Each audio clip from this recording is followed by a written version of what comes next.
Señoras, señores, ¿qué tal están? Tras el parón vacacional arrancamos hoy una nueva temporada de nuestras Cortes y lo hacemos mirando al futuro, porque en lo que queda de año los grupos parlamentarios tendrán que afrontar dos debates importantes para nuestra comunidad. Son el de presupuestos y el de ordenación del territorio. Enseguida les contamos cómo lo están preparando. Antes, como siempre, titulares.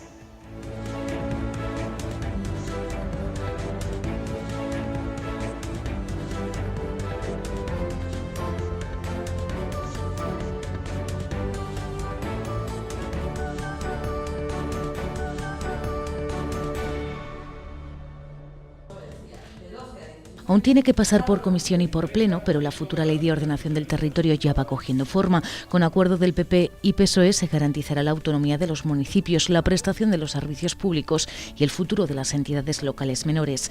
El Grupo Mixto confía en poder introducir su modelo de comarcas, aunque ha apoyado gran parte de las enmiendas. La Consejería de Sanidad reconoce que las medidas para reducir las listas de espera no están dando sus frutos, pero confía en que al final de año las intervenciones quirúrgicas se hagan en 73 días en lugar de los 97 actuales. Aún así, no se dará tanta prioridad a los números como a la gravedad de los casos. Las primeras casas aparecieron hace más de un siglo cuando los talleres de Renfe se instalaron en Valladolid y desde entonces el barrio de Las Delicias ha sido testigo de todo el proceso de industrialización de la ciudad. Muy ligado también a Renault, cuenta ahora con 50.000 habitantes, uno de ellos el procurador socialista Jorge Félix Alonso, con el que emprenderemos hoy este particular recorrido. Aunque ya se ha celebrado un pleno extraordinario para aprobar el techo de gasto, las Cortes van recuperando poco a poco la normalidad, con comisiones y con un calendario intenso de plenos para lo que queda de año. Habrá 8 en total, 2 por mes, y en ellos las miras estarán puestas sobre todo en los presupuestos de 2014, una tarea que no se presenta nada fácil por el escenario económico actual. La primera cita con el hemiciclo comenzará este miércoles, 11 de septiembre.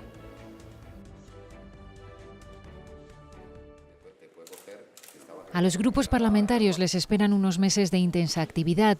Tendrán que sacar adelante leyes como la de pesca o la de autoridad del profesorado, pero sobre todo tendrán que aprobar unos presupuestos de nuevo marcados por la crisis.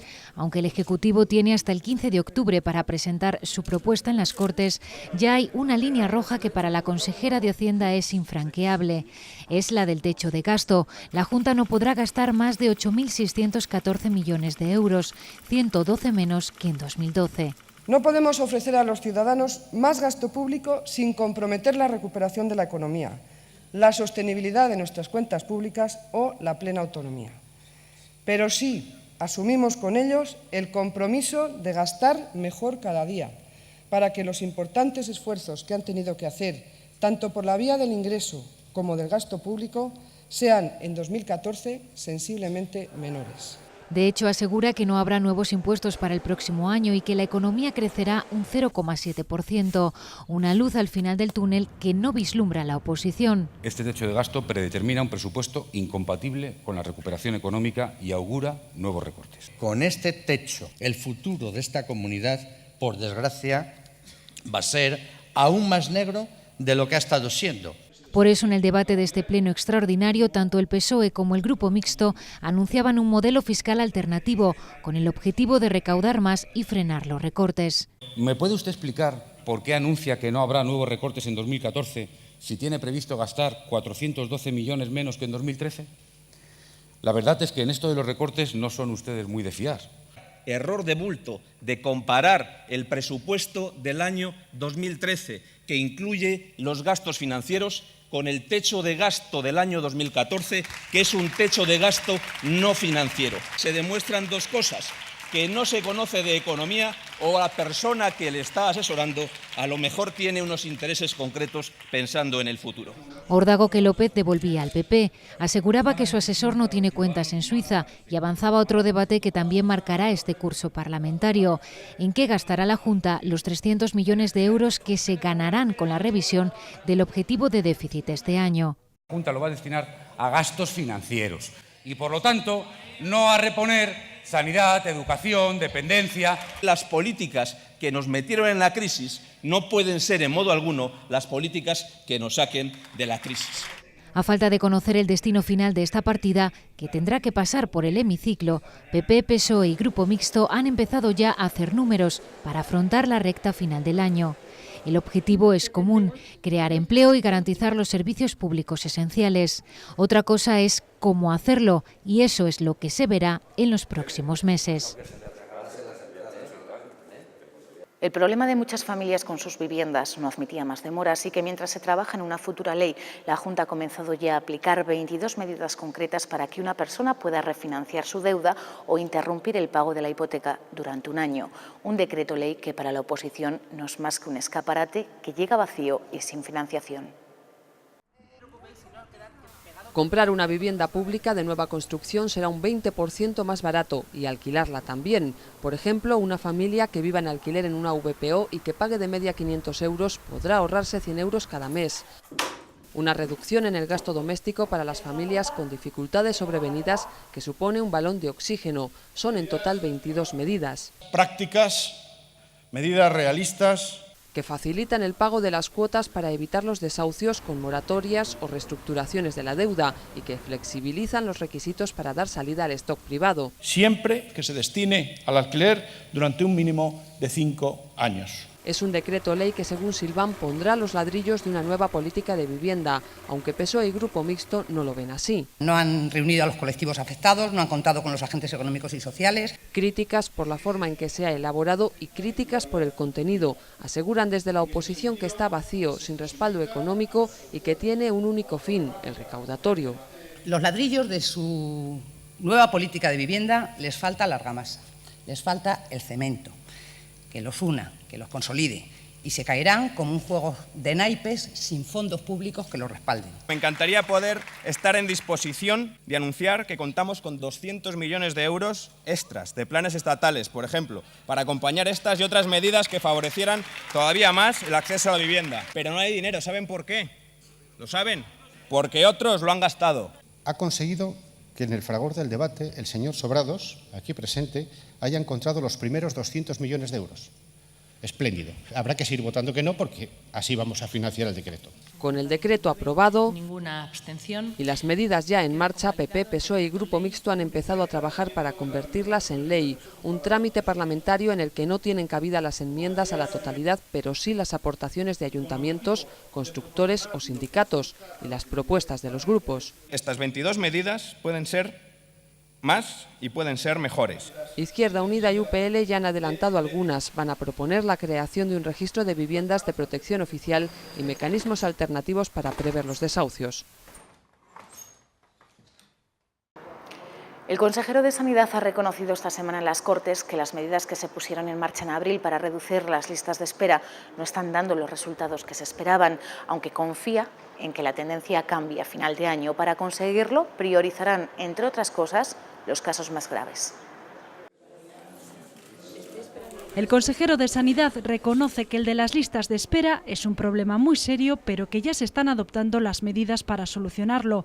En la actualidad, los pacientes esperan una media de 97 días para ser intervenidos quirúrgicamente, una demora que a finales de año se quiere reducir a 73 días y que no es igual en todos los hospitales. Los centros hospitalarios de menores dimensiones están en mejores condiciones, los centros grandes, con carácter general, tienen mayores dificultades. La oposición reclama más información a los pacientes sobre el tiempo de demora y que se invierta menos dinero en concertar con la privada y más en la contratación de personal. Comprométase usted, señor consejero, a que la proporción tiene que ser la inversa, no 9 millones al dispositivo privado. Cuando se le dice a un ciudadano de Castilla y León que si es atendido en un centro concertado va a ser atendido con mucha mayor rapidez, estamos haciendo un flaco favor a lo público.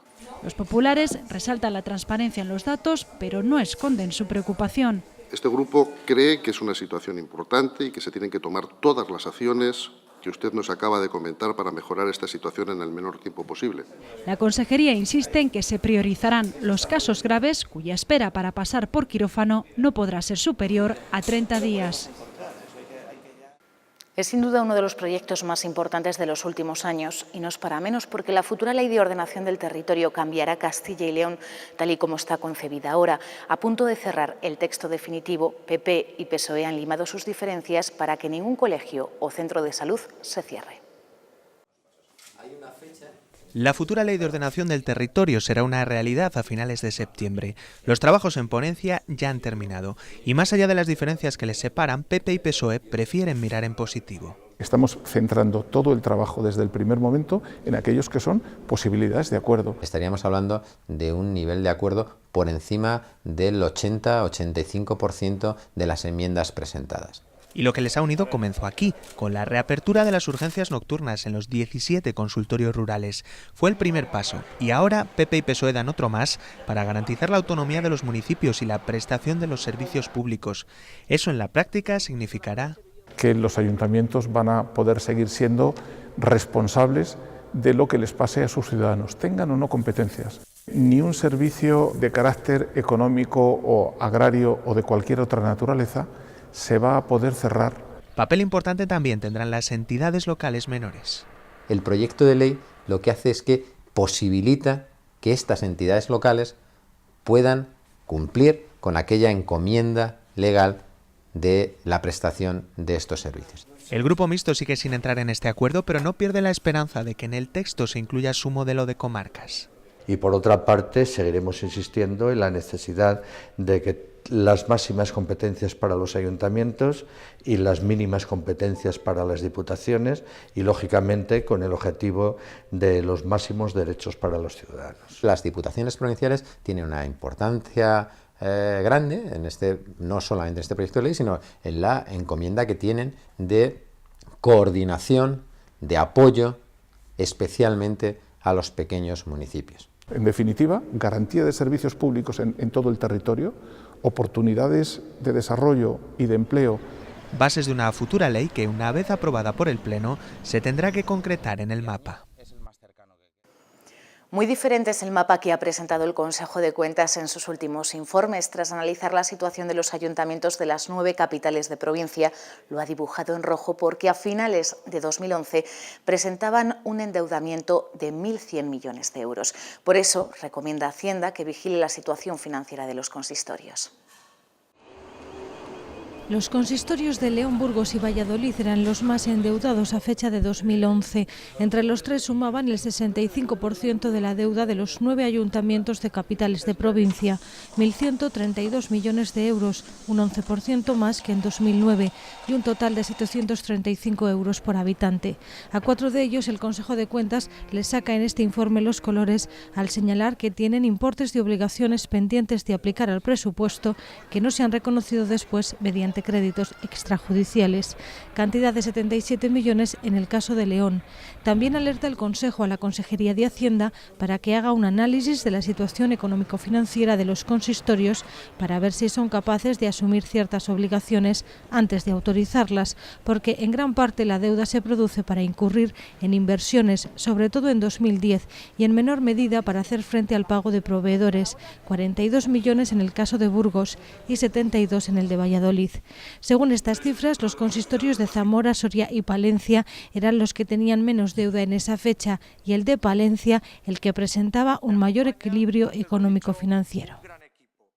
El Grupo Socialista prepara su estrategia para este nuevo curso político. Centrará sus esfuerzos en frenar y desmantelar los recortes del Ejecutivo y, como anunciaba su portavoz hace unos días, en Pleno, pedirá transparencia con el uso de los 300 millones de euros de más que se puede endeudar la Junta con el nuevo objetivo de déficit. Transparencia absoluta para que la Junta de Castilla y León le diga a los ciudadanos de Castilla y León si se va a endeudar o no, si va a pedir ese préstamo o no, por qué cantidad, cuándo lo va a pedir, cómo lo va a pedir y, sobre todo, en qué lo va a gastar. Y nosotros vamos a exigir que se destine precisamente a paliar estos recortes. Faltan ya pocos días para que comience el curso en las enseñanzas artísticas superiores y lo hará sin novedades. Los alumnos tendrán el título superior, pero sus estudios no serán considerados universitarios, una histórica reivindicación que el PSOE ha trasladado sin éxito a la comisión.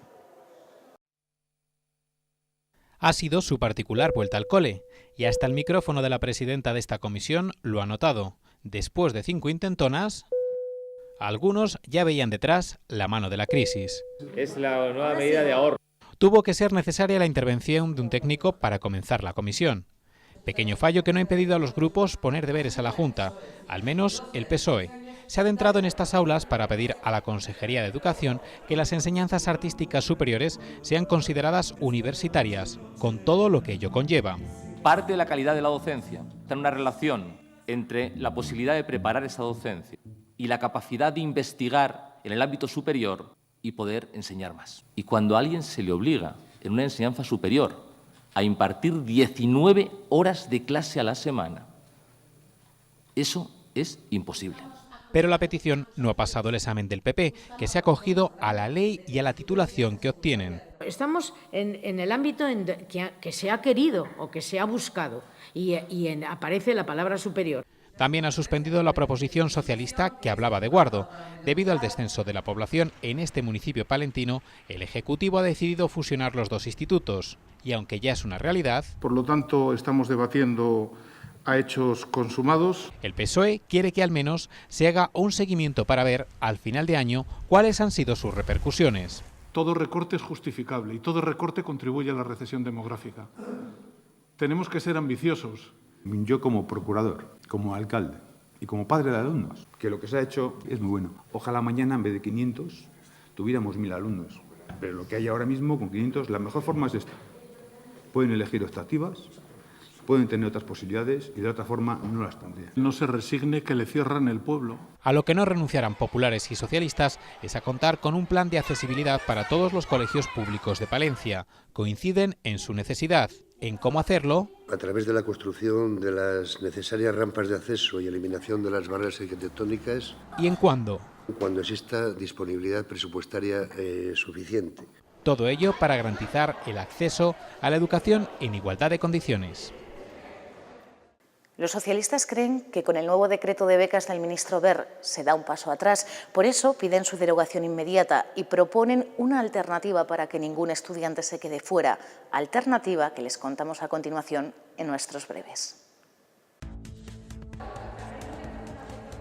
Los socialistas pedirán a la Junta que cree una línea de ayudas específica dotada con 10 millones de euros para los universitarios sin recursos que se hayan quedado fuera de la subvención del Estado. Solo tienen que tener un 5 en selectividad o haber aprobado el 60% de los créditos si están estudiando enseñanzas técnicas. Una alternativa con la que el PSOE quiere garantizar el acceso a la universidad en igualdad de condiciones frente al decreto de Wert. La dependencia enfrenta de nuevo a gobierno y oposición. Según los cálculos del Partido Socialista, la política de recortes de la Junta se ha traducido este año en 58 millones de euros menos, en 5.000 dependientes expulsados del sistema y en peores servicios. De ahí su propuesta, una proposición no de ley que han presentado ante comisión para exigir a la Consejería que controle los precios y garantice la calidad de las residencias. En breve asomarán los primeros brotes de la futura ley agraria. La Consejería quiere registrarla en las Cortes este mes para poder aprobar cuanto antes una norma que está llamada a convertirse en el revulsivo que necesita el campo y los 100.000 empleos ligados a él.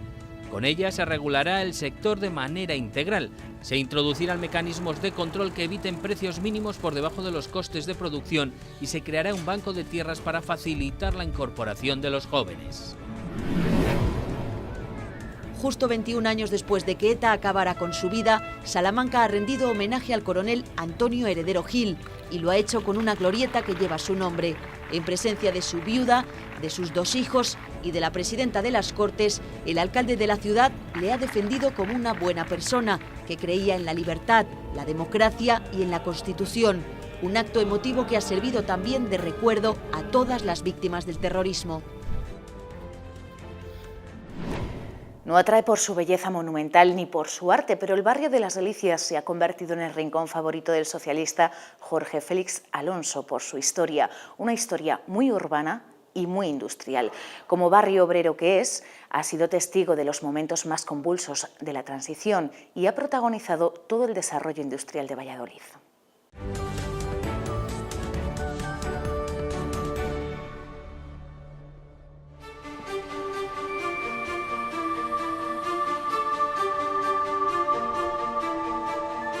Estamos en el barrio de Las Delicias. Tiene más de 100 años dentro de lo que fue el desarrollo de Valladolid, pero sobre todo es el barrio más grande de Castilla y León. A mí me parece que eso es una señal de identidad del barrio. Tiene casi 50.000 vecinos, tiene más vecinos que algunas capitales de provincia de la comunidad. Nace al otro lado de la vía a raíz de la implantación de los talleres de Renfe a finales del siglo XIX.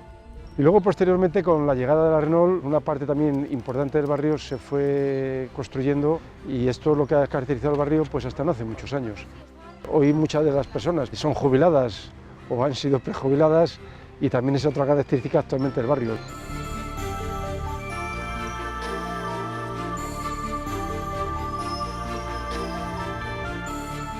En los años 70 se produjeron las grandes huelgas en Renault, y también las primeras manifestaciones del 1 de mayo. Al haber estado ligado a la industrialización de la ciudad, en el año 77 la manifestación del 1 de mayo, como la policía no dejó realizarse en el Paseo Zorrilla, que era donde estaba convocada, pues vinimos a manifestarnos a Las Delicias, y al final Las Delicias se convirtieron en un campo de batalla, ¿no? Luego el barrio también, con ese compromiso, pues también se manifestaba en sus parroquias. El barrio ha tenido siempre una figura, una referencia fundamental, que ha sido Millán Santos, que era el párroco de Sant Toribio de Mogrovejo, una iglesia muy ligada a esa realidad social y obrera. Precisamente en la parroquia de Sant Toribio había lo que llamaban los sábados culturales. Entonces, los sábados por la tarde, la gente de la asociación de vecinos organizaba desde proyecciones de cine en torno a películas con un cierto análisis social, hasta intervenciones de artistas. Yo recuerdo a Luis Pastor, Elisa Serna, eran cantautores muy comprometidos de la época, y se abarrotaba la parroquia. Yo creo que la policía estaba más pendiente de lo que pasaba en Sant Toribio que en otros sitios, porque sabía que todas las reuniones clandestinas se hacían en Sant Toribio de Mogrovejo. Pero bueno, había ya esa tolerancia que se produjo en los años 70, y bueno, pues ahí nos encontrábamos. El barrio tiene dos parques, el Parque Anteraz y el Parque de la Paz, que se inauguró hace precisamente 25 años. Esto antes eran terrenos de prácticas del ejército de los carros de combate, porque estábamos junto al cuartel de caballería, que ahora ya no funciona, que está cerrado hace años. El barrio tuvo un concejal, que fue Valeriano Martín, que fue el que más trabajó porque se llamara de la Paz, y que tengamos la estatua de Gandhi en nuestro parque, que de alguna forma Gandhi yo creo que todos lo identificamos especialmente con el símbolo de la lucha no violenta y de conseguir los derechos sociales a partir de esos movimientos no violentos, ¿no? Que a veces son más contundentes y consiguen más resultados que los otros. También tenemos una calle que se llama Ernesto Che Guevara. Todo eso responde a una determinada voluntad política, por decirlo de alguna manera, quiero decir, que es intentar pues que las calles reflejen la realidad social que nos toca vivir.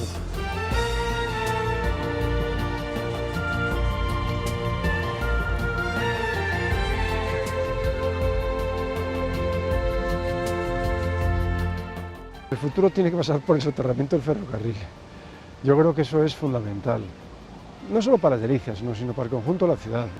Eso por un lado, y por otro lado yo creo que el seguir acondicionando el barrio permanentemente para que indudablemente el barrio pues mantenga el dinamismo que ha tenido durante muchos años y que todavía tiene, y que yo creo que eso es lo fundamental.